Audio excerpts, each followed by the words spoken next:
যারা এখানে উপস্থিত হয়েছি আরো যারা বাইরে আছে সবাই কিন্তু আমরা এই প্যানেলের সাপোর্টে আছি ইনশাআল্লাহ। এইটার জনতার উপস্থিতিতে এটা বোঝা যাচ্ছে। এখন আমাদের এই জিনিসটা প্রমাণ করতে হবে।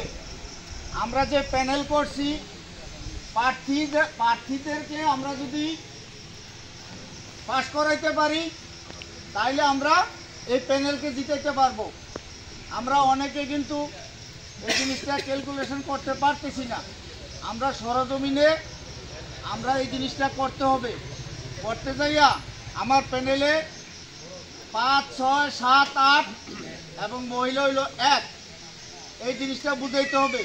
যদি প্যানেল চুক্ত হইয়া কেউ ভোট দেন তাইলে প্যানেলের সদস্য আগাইতে পারবে না, পিছনে বড় তারা কিন্তু আমাদের এমপি পার্টি যারা আছে তারা কিন্তু এই দুর্বলতা তারা কিন্তু খুঁজতে আছে। আমি সকলের কাছে বিনীত অনুরোধ করতেছি, আপনাদের এই কষ্টের ফলটা, এই কতদিন যে আপনারা কষ্ট করতেছেন, এই কষ্টের ফলটা যাতে আমাদের বহাল থাকে এবং চ্যালেঞ্জ দিয়ে যেন আমরা এটা করতে পারি এই আশা করে আমি আর আপনাদের বক্তব্য দীর্ঘ করতেছি না। আমরা এই যে সময়টুকু আসছে এই সময়টুকুর মধ্যে তাদের কাজ তারা করুক, কিন্তু তাদের আমরা বাধা হবে। তবে অনৈতিক কোনো কাজ যাতে না করতে পারে সেইটার বাধা হইয়া দাঁড়াইতে হবে কালকের দিন এবং রাত্র।